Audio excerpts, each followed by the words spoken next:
Greetings, folks. It's On the Porch with Pastor again, and we're continuing our reading through the Moral Compass.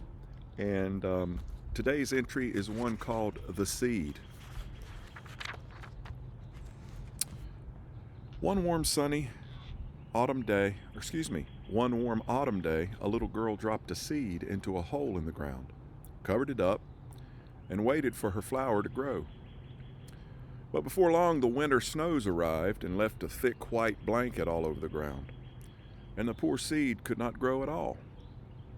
After waiting patiently for weeks and months, the little girl peeked outside her door and said, "Now, seed, hurry and grow, grow, grow until you have a tall stem covered with pretty green leaves and big yellow blossoms." But the seed answered, "I'm still icy and cold. You must ask someone else." "Who?" asked the little girl. "The hard ground whose bed I lie in," said the seed. "I will," cried the little girl.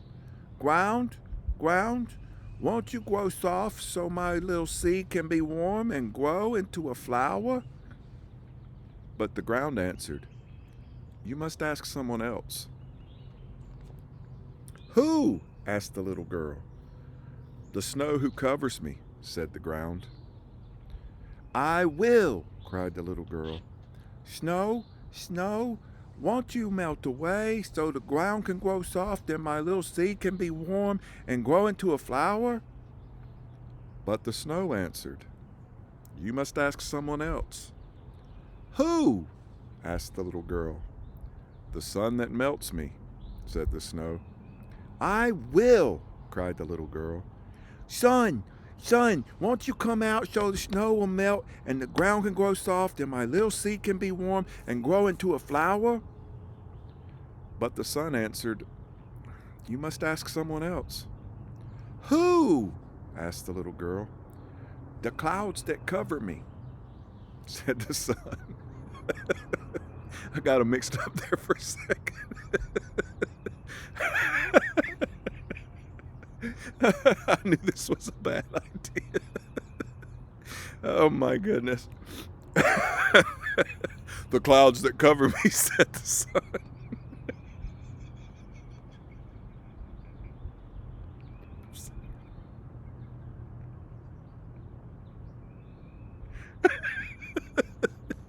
Oh my goodness.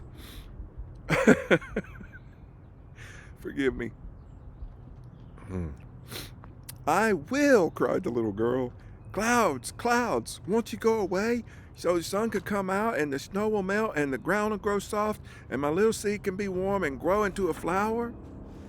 But the clouds answered, "You must ask someone else." "Who?" asked the little girl. "The wind that blows us," said the clouds. "I will," cried the little girl. "Wind, wind, won't you blow so the clouds will go away and the sun can come out and the snow can melt and the ground can grow soft and my little seed can be warm and grow into a flower?" But the wind whispered in her ear, "You must ask someone else." "Who?" asked the little girl. "God, who makes all things grow," said the wind.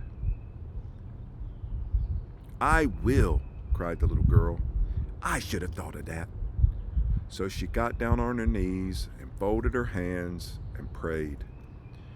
"God," she prayed, "won't you tell the wind to blow so the clouds will go away and the sun can come out and the snow can melt and ground can grow soft and my little seed can be warm and grow into a flower?" And God smiled down on the little girl. She looked out her door again. A warm breeze played in the air. The clouds were gone. The sun was shining. The snow was melting, and the ground was turning soft and green. And before long, her flower came up.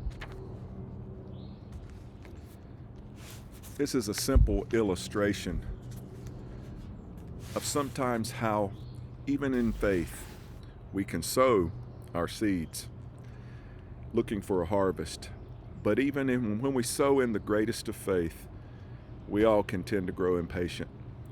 And we want to see the results of our efforts right away. And sometimes it doesn't work like that. I was blessed recently, just a few days ago, to have my church family celebrate with us and have a dinner in our honor to celebrate 25 years of pastoral ministry and service to them.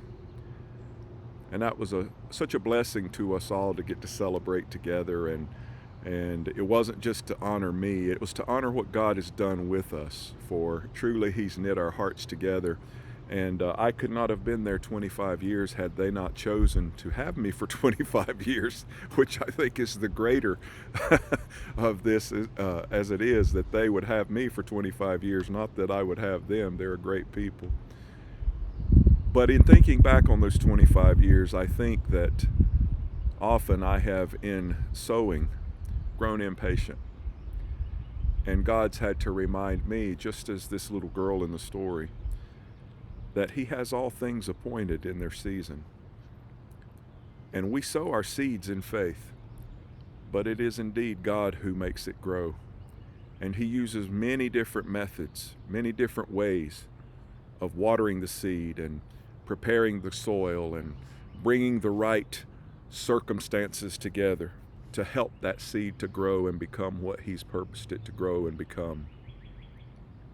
So let me encourage you not to grow weary in well-doing, but be patient. Let God's timing come to play in your life. Do what you know is the right thing to do, and trust God in all things and at all times. For surely the Word tells us, we will reap in due season if we faint not. We love you, and may God bless you.